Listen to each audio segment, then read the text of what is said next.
नमस्कार, दोपहर समाचार में आपका स्वागत है।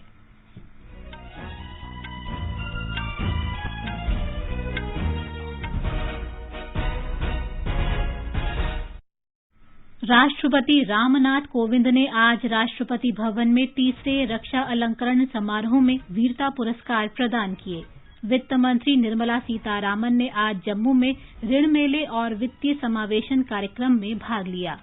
केंद्रीय मंत्री नितिन गडकरी ने कहा, भारतमाला के पहले और दूसरे चरण में 65,000 किलोमीटर राष्ट्रीय राजमार्गों का निर्माण किया जा रहा है। उच्चतम न्यायालय ने सेंट्रल विस्टा में भूमि उपयोग में परिवर्तन के प्रस्ताव को चुनौती देने वाली याचिका खारिज की। दिल्ली सरकार ने राष्ट्रीय राजधानी में वायु गुणवत्ता में सुधार को देखते हुए निर्माण गतिविधियों पर लगी पाबंदी हटाई। देश में अब तक 1 अरब 17 करोड़ 63 लाख से अधिक कोविड रोधी टीके लगाए गए। स्वस्थ होने की दर 98.32% हुई। अमेरिका ने बढ़ते कोविड संक्रमण के कारण अपने नागरिकों को जर्मनी और डेनमार्क की यात्रा न करने की सलाह दी। जूनियर विश्व कप हॉकी टूर्नामेंट कल से ओडिशा में और इंडोनेशिया ओपन बैडमिंटन प्रतियोगिता आज से बाली में शुरू। पीवी सिंधु और के श्रीकांत भारतीय चुनौती का नेतृत्व करेंगे।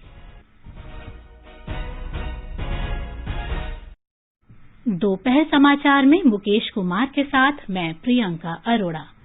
देश ने कोविड टीकाकरण अभियान के अंतर्गत 100 करोड़ से अधिक टीके लगाने की उपलब्धि हासिल कर ली है। इस महत्वपूर्ण कार्य में योगदान करने वाले चिकित्सकों, नर्सों, अन्य स्वास्थ्य कर्मियों, अग्रिम पंक्ति के कार्यकर्ताओं और टीका लगवा चुके सभी लोगों का आकाशवाणी अभिनंदन करता है। हम आपको सतर्क भी करना चाहते हैं कि कोविड अभी समाप्त नहीं हुआ है। आपसे अपील है कि यथाशीघ्र दोनों टीके लगवाएं और अन्य लोगों को भी टीके लगवाने के लिए प्रेरित करें। सावधानी के तौर पर कृपया 3 आसान उपायों का पालन अवश्य करें। मास्क लगाएं, 2 गज की सुरक्षित दूरी बनाए रखें, हाथ और चेहरा साफ रखें। कोविड से संबंधित कोई भी जानकारी और मार्गदर्शन के लिए राष्ट्रीय हेल्पलाइन नंबर 011-2397-8046 और 1075 पर संपर्क करें।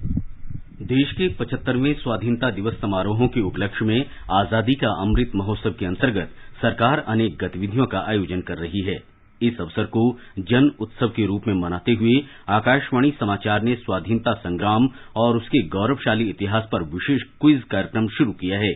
ये क्विज 15 अगस्त 2022 तक हर सोमवार और मंगलवार को समाचार प्रभात में शामिल होगा। भारतीय डाक विभाग अमृत महोत्सव क्विज में आकाशवाणी के साथ सहयोगी के रूप में शामिल है। अमृत महोत्सव क्विज में कल का प्रश्न था, उस जहाज का नाम बताएं जिसके कर्मियों के हड़ताल पर जाने के कारण रॉयल इंडियन नेवी का विद्रोह शुरू हुआ। इस प्रश्न का सही उत्तर है HMIS तलवार। बंबई बंदरगाह पर इस युद्धपोत के कर्मचारी खराब भोजन और रहन सहन की प्रतिकूल परिस्थितियों के मुद्दे को लेकर 18 फरवरी 1946 को हड़ताल पर चले गए थे।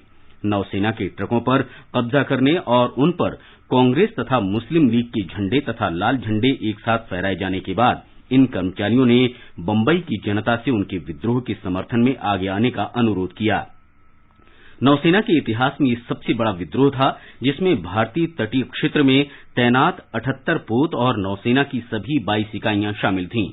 आकाशवाणी समाचार को देश विदेश के श्रोताओं से इस प्रश्न का उत्तर मिला है। हमारी भाग्यशाली विजेता हैं मध्य प्रदेश में महेश्वर के वृंदावन कॉलोनी की छाया नेहते। मेरा नाम छाया नेहते है। मैं मध्य प्रदेश की ओर से अमृत महोत्सव क्विज की विजेता बनने पर आकाशवाणी समाचार का शुक्रिया अदा करती हूँ। मैं नियमित रूप से आकाशवाणी समाचार सुनती हूँ और इससे हमें बहुत जानकारी मिलती है। मध्य प्रदेश की आजादी के आंदोलन में बड़ी भूमिका रही है। मैं देशवासियों को स्वतंत्रता के 75वें वर्ष पर आयोजित अमृत महोत्सव की अनेकों शुभकामनाएं देती हूँ। जय हिंद। और अब अमृत महोत्सव क्विज में 30वां प्रश्न। आज का प्रश्न है, एल्बर्ट विधेयक विवाद क्या है, जो भारतीयों के खिलाफ ब्रिटेन की नस्ली विचारधारा को उजागर करता था। श्रोता अपने उत्तर व्हाट्सएप नंबर 8826546262 पर भेज सकते हैं या अमृत महोत्सव क्विज quiz@prasarbharati.gov.in पर ईमेल कर सकते हैं। एक बार फिर सुन लें, व्हाट्सएप नंबर 8826546262 और ईमेल आईडी amritmahotsav@prasarbharati.gov.in। एक भाग्यशाली प्रतिभागी को विजेता चुना जाएगा और कल के समाचार प्रभात में उनके नाम की घोषणा की जाएगी। विजेता को ई प्रमाण पत्र और प्रतीकात्मक पुरस्कार दिया जाएगा। और अब समाचार विस्तार से। राष्ट्रपति रामनाथ कोविंद ने आज राष्ट्रपति भवन में तीसरे रक्षा अलंकरण समारोह में वीरता पुरस्कार प्रदान किए। लद्दाख में गलवान घाटी में ऑपरेशन स्नो लेपर्ड के दौरान बलिदान देने वाले कर्नल संतोष बाबू को मरणोपरांत महावीर चक्र से अलंकृत किया गया। शत्रु का मुकाबला करते हुए असाधारण वीरता के लिए महावीर चक्र कर्नल बिकुमाला संतोष बाबू 16 बटालियन बिहार रेजिमेंट मरणोपरांत। उन्होंने शत्रु के साथ हुई भीषण मुठभेड़ में गंभीर रूप से घायल होने के बावजूद युद्ध जैसी चुनौतीपूर्ण परिस्थितियों में कर्नल संतोष बाबू ने अद्वितीय साहस एवं अद्भुत संयम के साथ अपनी बटालियन का उत्कृष्ट नेतृत्व किया। उन्होंने राष्ट्र सेवा में अपने प्राण न्यौछावर कर दिए। सूबेदार संजीव कुमार को जम्मू कश्मीर के केरन सेक्टर में ऑपरेशन के लिए मरणोपरांत कीर्ति चक्र से अलंकृत किया गया। शत्रु का मुकाबला करने के सिवाय असाधारण वीरता के लिए कीर्ति चक्र सूबेदार Sanjeev Kumar 4th battalion the parachute regiment special forces मरणोपरांत। सूबेदार संजीव कुमार ने विषम परिस्थितियों में एक खूंखार आतंकवादी को मार गिराने, 2 आतंकवादियों को घायल करने एवं अपने घायल सैनिकों को बचाने में असाधारण वीरता, अदम्य साहस तथा अनुकरणीय निस्वार्थ सेवा भाव का प्रदर्शन किया। भारतीय सेनाओं की सर्वोच्च परंपराओं का निर्वहन करते हुए राष्ट्र रक्षा में अपना सर्वोच्च बलिदान दिया। नायब सूबेदार नुदुराम सोरेन, हवलदार के पलानी, नायक दीपक सिंह और सिपाही गुरतेज सिंह को गलवान घाटी में उनकी वीरतापूर्ण कार्रवाई के लिए मरणोपरांत वीर चक्र से सम्मानित किया गया। शत्रु का मुकाबला करते हुए वीरता के लिए वीर चक्र नायब सूबेदार Nuduram Soren 16 battalion the Bihar regiment मरणोपरांत।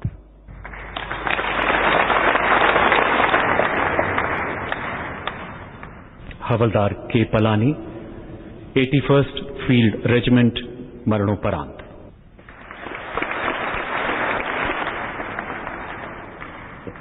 नायक दीपक सिंह सेना चिकित्सा कोर 16वीं बटालियन द बिहार रेजिमेंट मरणोपरांत।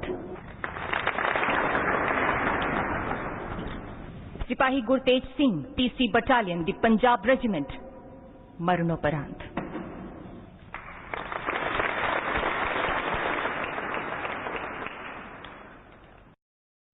भारतीय वायुसेना प्रमुख air chief marshal Vivek Chaudhari को परम विशिष्ट सेवा पदक से अलंकृत किया गया।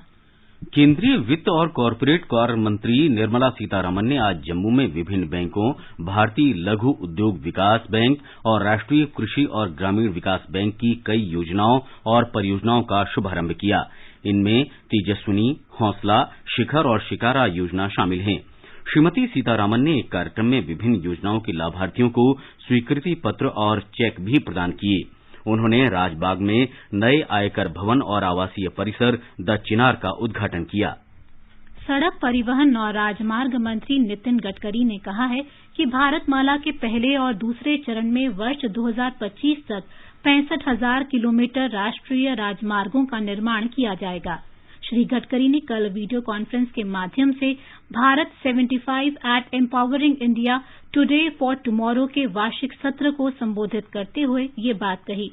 श्री गडकरी ने कहा कि हरित राजमार्ग मिशन के तहत सरकार राष्ट्रीय राजमार्गों के किनारे वृक्षारोपण कर रही है। इस कार्य में स्थानीय लोगों, किसानों, गैर सरकारी संगठनों और निजी क्षेत्र का बड़ा सहयोग हो सकता है।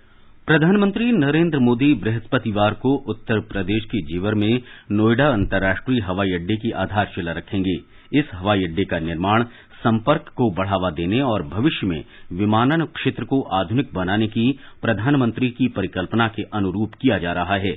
हाल में कुशीनगर हवाई अड्डे के उद्घाटन और अयोध्या में निर्माणाधीन अंतर्राष्ट्रीय हवाई अड्डे के बाद उत्तर प्रदेश देश का पहला राज्य होगा जहां 5 अंतर्राष्ट्रीय हवाई अड्डे होंगे। ये समाचार हमारी वेबसाइट newsonair.com/हिंदी और हमारे mobile app news on AIR पर भी उपलब्ध हैं। चलो मिलकर एक शुरुआत करें, चलो एक फैसला आज करें, मास्क नहीं तो टोकेंगे, कोरोना को रोकेंगे, चलो एक इरादा करते हैं, चलो खुद से वादा करते हैं, मास्क नहीं तो टोकेंगे, कोरोना को रोकेंगे। दोपहर समाचार में आपका फिर स्वागत है। उच्चतम न्यायालय ने नई दिल्ली में सेंट्रल विस्टा में प्लॉट 1 का उपयोग मनोरंजन स्थल से बदलकर उपराष्ट्रपति और प्रधानमंत्री के नए सरकारी आवासों के लिए किए जाने के कथित प्रस्ताव को चुनौती देने वाली याचिका आज खारिज कर दी। न्यायमूर्ति एएम खानविलकर, दिनेश महेश्वरी और सीटी रवि कुमार की पीठ ने याचिकाकर्ता से कहा कि न्यायालय इस नीतिगत मामले में हस्तक्षेप नहीं कर सकता। शीर्ष न्यायालय ने यह भी पूछा कि प्रस्तावित बदलाव कानून के अनुसार किस प्रकार अनुचित और अस्वीकार्य है। देश में अब तक 1,17,63,63,00,000 से अधिक कोविड रोधी टीके लगाए जा चुके हैं। स्वास्थ्य मंत्रालय ने बताया कि पिछले 24 घंटे के दौरान 71,92,000 से अधिक टीके लगाए गए। मंत्रालय ने बताया कि कल 12,202 रोगी संक्रमण से ठीक हुए। स्वस्थ होने की दर 98.32% है। अब तक 3,39,00,000 से अधिक लोग स्वस्थ हुए। कल 7,579 लोगों में संक्रमण की पुष्टि हुई। दिल्ली सरकार ने राष्ट्रीय राजधानी में वायु गुणवत्ता में सुधार को देखते हुए निर्माण संबंधित सभी गतिविधियों से प्रतिबंध हटा दिया है। दिल्ली के पर्यावरण मंत्री गोपाल राय ने कहा कि निर्माण कार्य बंद होने के कारण कामगारों को हो रही कठिनाइयों पर विचार करते हुए ये प्रतिबंध हटा लिया गया है। श्री राय ने कहा कि अन्य राज्यों से दिल्ली आने वाली ट्रकों पर प्रतिबंध 26 नवंबर तक बढ़ा दिया गया है, लेकिन ये प्रतिबंध आवश्यक सेवाओं पर लागू नहीं होगा। स्कूल, कॉलेज, संस्थान, प्रशिक्षण केंद्र और अन्य संस्थाएं अगले आदेश तक बंद रहेंगी। उधर अमेरिका ने अपने नागरिकों को जर्मनी और डेनमार्क की यात्रा न करने की सलाह दी है। यूरोप में कोरोना संक्रमण के बढ़ते मामलों को देखते हुए अमेरिकी अधिकारियों ने ये सलाह दी है। अमेरिका के रोग नियंत्रण और रोकथाम केंद्र की सलाह पर यह परामर्श जारी किया गया है। Denmark, Belgium, Croatia, Hungary, Austria और नीदरलैंड्स को भी सीडीसी की उच्चतम स्तर लेवल 4 की चेतावनी जारी की गई है। हमारे फोन इन कार्यक्रम कोरोना जागरूकता श्रृंखला में आज दिल्ली के राम मनोहर लोहिया अस्पताल के डॉक्टर एके वार्ष्णेय कोरोना से संबंधित प्रश्नों के उत्तर देंगे। श्रोता रात 9:30 बजे टोल फ्री नंबर 1800-115767 और टेलीफोन नंबर 011-2331-4444 पर कॉल कर अपने सवाल पूछ सकते हैं।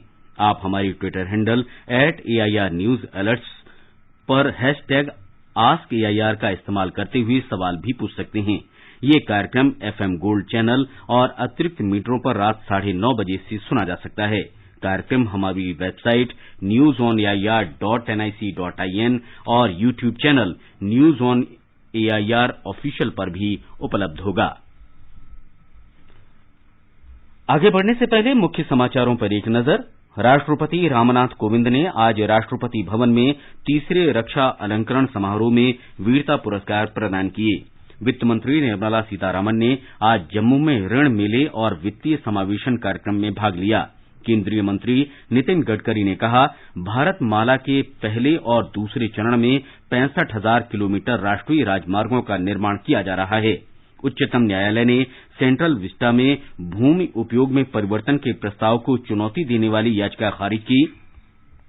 दिल्ली सरकार ने राष्ट्रीय राजधानी में वायु गुणवत्ता की सुधार को देखते हुए निर्माण गतिविधियों पर लगी पाबंदी हटाई।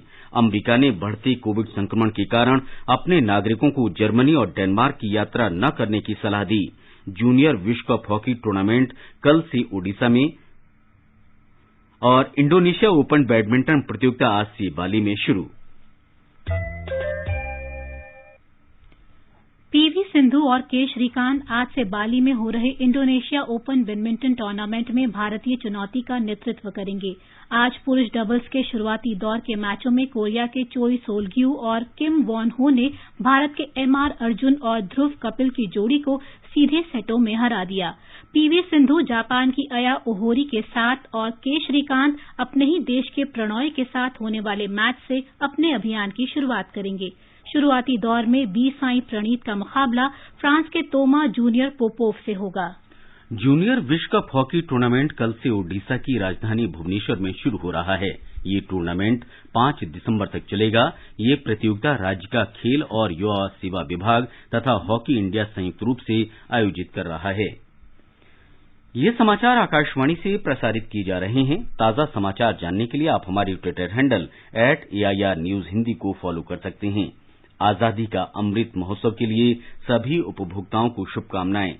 हॉलमार्क सोने की शुद्धता सुनिश्चित करता है। हमेशा हॉलमार्क वाले सोने के आभूषण खरीदें।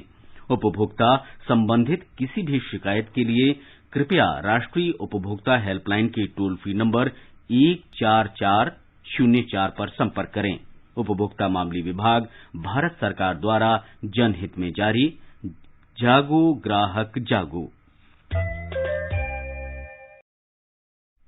संविधान दिवस प्रत्येक वर्ष 26 नवंबर को मनाया जाता है। प्रधानमंत्री नरेंद्र मोदी ने वर्ष 2015 में संविधान दिवस के आयोजन की शुरुआत की थी। संसदीय कार्य मंत्री प्रहलाद जोशी ने आज नई दिल्ली में बताया कि इस वर्ष मुख्य कार्यक्रम लोकसभा सचिवालय द्वारा केंद्रीय कक्ष में आयोजित किया जाएगा। राष्ट्रपति रामनाथ कोविंद, उपराष्ट्रपति एम वेंकैया नायडू और प्रधानमंत्री नरेंद्र मोदी इसमें शामिल होंगे। इस आयोजन का नेतृत्व संसदीय कार्य मंत्रालय को सौंपा गया है। श्री जोशी ने बताया कि मंत्रालय ने 2 पोर्टल बनाए हैं। पहले पोर्टल पर 22 आधिकारिक भाषाओं और अंग्रेजी में संविधान की प्रस्तावना ऑनलाइन उपलब्ध होगी। दूसरे पोर्टल पर संवैधानिक लोकतंत्र पर ऑनलाइन क्विज का आयोजन होगा। We are the most successful world's largest democracy because of our constitution. To make this to understand to present generation, these 2 programs, one is reading of the preamble and another one is about the online quiz. If they can daily see what is the happening and what are the questions they have come, and if they try to understand that, the entire constitution's basic principle of the constitution, every citizen can understand. आजादी के अमृत महोत्सव के अंतर्गत स्वतंत्रता संग्राम में अपने प्राणों को न्यौछावर करने वाली वीरांगनाओं की वीर गाथाओं को कड़ियों में जोड़कर आकाशवाणी लेकर आया है विशेष प्रस्तुति अपराजिता। आज की कड़ी में हम स्वतंत्रता सेनानी राजमाता जीजाबाई के विषय में बात करेंगे।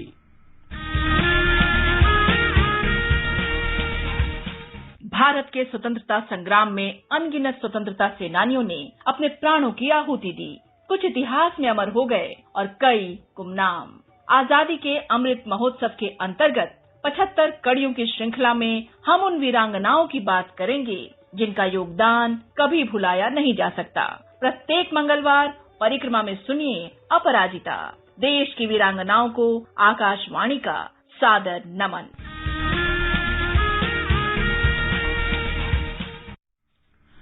आजादी का अमृत महोत्सव के अंतर्गत आइए अब सुनते हैं आकाशवाणी की विशेष प्रस्तुति आजादी के सफर की 100वीं कड़ी। आजादी का अमृत महोत्सव।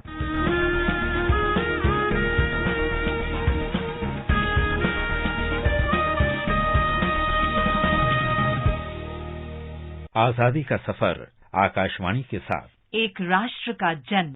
भारत का गौरवशाली स्वतंत्रता संग्राम आधुनिक विश्व के अब तक के सबसे बड़े संघर्षों में से एक है। आकाशवाणी समाचार आपके लिए प्रतिदिन इस संग्राम की एक झलक लेकर आता है। आज आजादी का सफर श्रृंखला की 100वीं कड़ी में हम विश्व स्तर पर प्रसिद्ध भारतीय वैज्ञानिक जगदीश चंद्र बोस की पुण्यतिथि पर उन्हें याद कर रहे हैं। उनका निधन 23 नवंबर 1937 को हुआ था। बोस ने प्लांट फिजियोलॉजी, रेडियो टेक्नोलॉजी, प्राकृतिक दुनिया की हमारी आधुनिक समझ और कई अन्य वैज्ञानिक क्षेत्रों में महत्वपूर्ण योगदान दिया है। बोस की अभूतपूर्व वैज्ञानिक खोजों ने आधुनिक भारत के निर्माण के लिए प्रेरित किया। साथ ही ब्रिटिश साम्राज्यवाद के खिलाफ लड़ाई में भारत को पुष्ट पहचान के साथ प्रेरित किया। जगदीश चंद्र बोस का जन्म 30 नवंबर 1858 को मुंशीगंज, बंगाल प्रेसिडेंसी में हुआ था, जो अब बांग्लादेश में है। उनके पिता भगवान चंद्र बोस एक सिविल अधिकारी थे। वे हिंदू सुधार आंदोलनों में भी सक्रिय थे। बोस का पालन पोषण भारतीय परंपराओं और संस्कृति के प्रति समर्पित परिवार में हुआ था। बोस के पिता ने उन्हें महंगे अंग्रेजी भाषा के स्कूल में भेजने के बजाय एक स्थानीय भाषा के स्कूल में भर्ती कराया, ताकि वे अपनी बांग्ला भाषा सीख सकें और विभिन्न प्रकार के लोगों को जान और समझ सकें। प्रारंभिक जीवन के इस अनुभव और विभिन्न लोगों के साथ संपर्क का प्रभाव जीवन भर बोस पर रहा और ये उनके काम तथा जीवन के प्रति उनके दृष्टिकोण में दिखता था।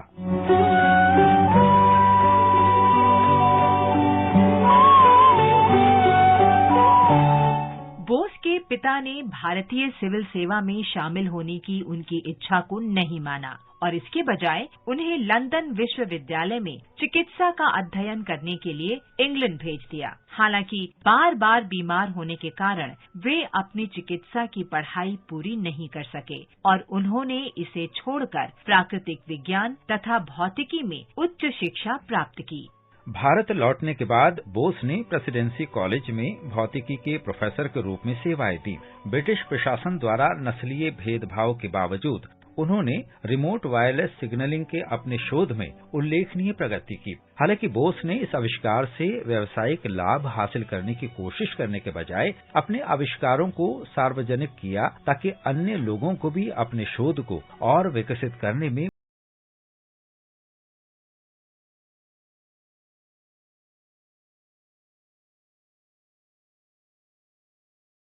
फिजियोलॉजी में कई आविष्कार किए और अपने एक आविष्कार क्रेस्कोग्राफ का इस्तेमाल विभिन्न क्रियाओं के लिए पौधों की प्रतिक्रिया को मापने के लिए किया और इस तरह वैज्ञानिक रूप से जानवरों तथा पौधों के ऊतकों के बीच समानता साबित हुई। अपने शोध को सुविधाजनक बनाने के लिए उन्होंने बेहद मामूली संचार को दर्ज करने में सक्षम स्वचालित रिकॉर्डर का निर्माण किया। इन उपकरणों ने कुछ आश्चर्यजनक परिणाम दिए, जैसे कि घायल पौधों का कांपना, जिसे बोस ने पौधों में महसूस करने की शक्ति के रूप में व्याख्यायित किया। 1917 में उन्होंने भारत के एक प्रमुख और सबसे पुराने शोध संस्थानों में से एक बोस संस्थान की स्थापना की।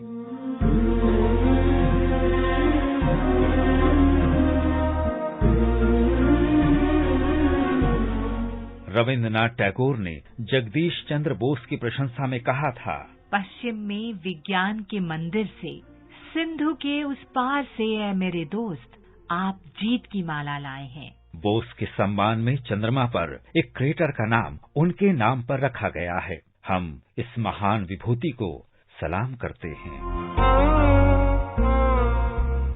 आज हम लेखक, पत्रकार और सांस्कृतिक कार्यकर्ता पीआर चंद्र मित्रा को भी याद करते हैं, जो 23 नवंबर 1883 को हमें छोड़कर चले गए। मित्रा को पत्रकारिता और बांग्ला साहित्य के विकास में उनके योगदान के लिए जाना जाता है।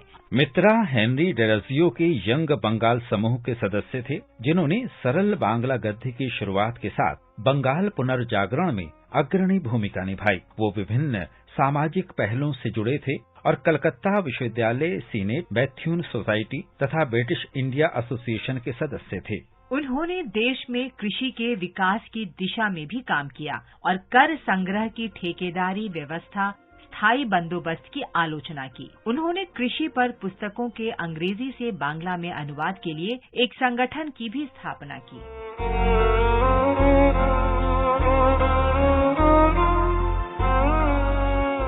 1857 में मित्रा ने राधानाथ सिकदर के साथ मिलकर एक छोटी मासिक पत्रिका शुरू की, जिसमें सरल बांग्ला भाषा का इस्तेमाल किया गया था। ये बांग्ला के प्रयोग में एक बड़ी सफलता थी और ये पत्रिका जल्द ही बहुत लोकप्रिय हो गई। छद्म नाम टेकचंद ठाकुर से लिखे गए उनके उपन्यास अलालेर घोरे दुलाल में सरल बंगाली गद्य का इस्तेमाल किया, जो उस समय की बोलचाल की भाषा के करीब था। इसकी लोकप्रियता इतनी अधिक थी कि इसकी भाषा शैली को अलाली के नाम से जाना जाने लगा।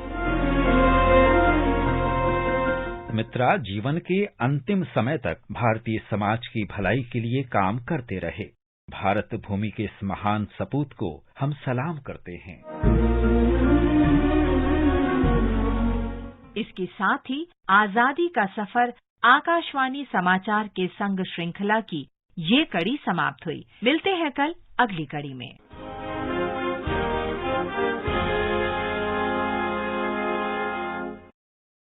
आजादी का अमृत महोत्सव के तहत कानून और विधि मंत्रालय के अधीन न्याय विभाग ने देश भर में विभिन्न कार्यक्रमों का आयोजन किया है। आकाशवाणी समाचार से विशेष बातचीत में विभाग के सचिव वरुण मित्रा ने इन कार्यक्रमों के बारे में विस्तार से बताया। न्याय विभाग द्वारा आजादी का अमृत महोत्सव के अंतर्गत कई कार्यक्रम आयोजित किए गए। इस विभाग द्वारा 13 नवंबर को एक मेगा इवेंट आयोजित किया गया, जिसमें 65,000 से अधिक पार्टिसिपेंट शामिल हुए, जिसकी अध्यक्षता विधि एवं न्याय विभाग के माननीय मंत्री एवं राज्य मंत्री ने किया। श्रोताओं को संबोधित करते हुए दोनों ही माननीय मंत्रियों ने माननीय प्रधानमंत्री महोदय के विजन सबका साथ, सबका विकास, सबका न्याय का आह्वान किया। उन्होंने टेलीलॉ के अंतर्गत किए जा रहे प्रयासों की प्रशंसा की।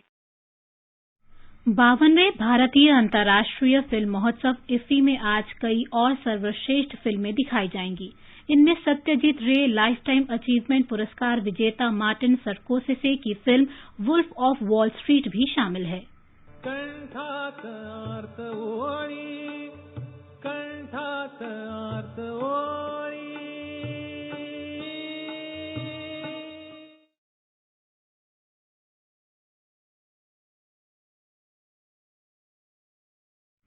ब्यौरा हमारी संवाददाता से।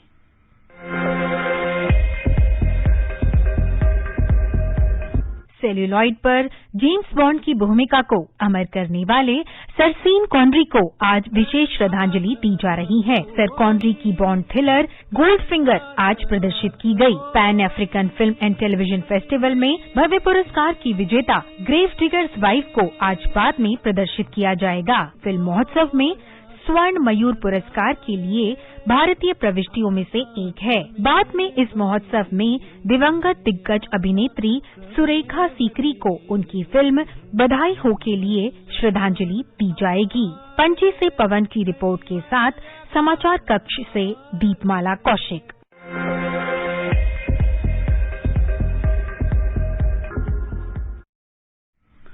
और अब एक नजर आज के मौसम पर। राजधानी दिल्ली और कोलकाता में आसमान साफ रहेगा। मुंबई में आंशिक रूप से बादल छाए रहेंगे और गरज के साथ वर्षा की संभावना है। चेन्नई में बादल छाए रहेंगे और हल्की वर्षा हो सकती है। उत्तर भारत में श्रीनगर, जम्मू, लेह, गिलगित और मुजफ्फराबाद में मौसम साफ रहेगा। देश के पूर्वोत्तर हिस्से में गुवाहाटी, इम्फाल, आइजोल, ईटानगर, अगरतला में बादल छाए रहेंगे। गंगटोक में आमतौर पर बादल छाए रहने और हल्की वर्षा का अनुमान है। हैदराबाद, बेंगलुरु, विशाखापत्तनम, तिरुवनंतपुरम और पुद्दुचेरी में बादल छाए रहेंगे। कुछ जगहों पर हल्की वर्षा हो सकती है। बुलेटिन के समापन से पहले अमृत महोत्सव क्विज का आज का प्रश्न एक बार फिर। एल्बर्ट विधेयक विवाद क्या है, जो भारतीयों के खिलाफ ब्रिटेन की नस्ली विचारधारा को उजागर करता था? आप अपने जवाब व्हाट्सएप नंबर 8826546262 और ईमेल amritmahotsav@prasarbharati.gov.in पर भेज सकते हैं। और अंत में मुख्य समाचार एक बार फिर। राष्ट्रपति रामनाथ कोविंद ने आज राष्ट्रपति भवन में 30वें रक्षा अलंकरण समारोह में वीरता पुरस्कार प्रदान किए। वित्त मंत्री निर्मला सीतारामन ने आज जम्मू में ऋण मेले और वित्तीय समावेशन कार्यक्रम में भाग लिया। केंद्रीय मंत्री नितिन गडकरी ने कहा, भारतमाला के पहले और दूसरे चरण में 65,000 किलोमीटर राष्ट्रीय राजमार्गों का निर्माण किया जा रहा है।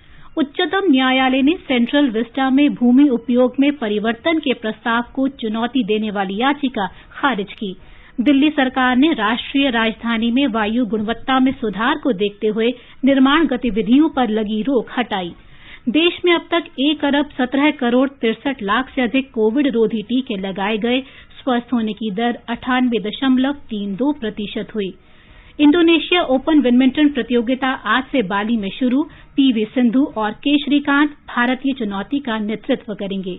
इसके साथ ही दोपहर समाचार का ये अंक समाप्त हुआ। नमस्कार।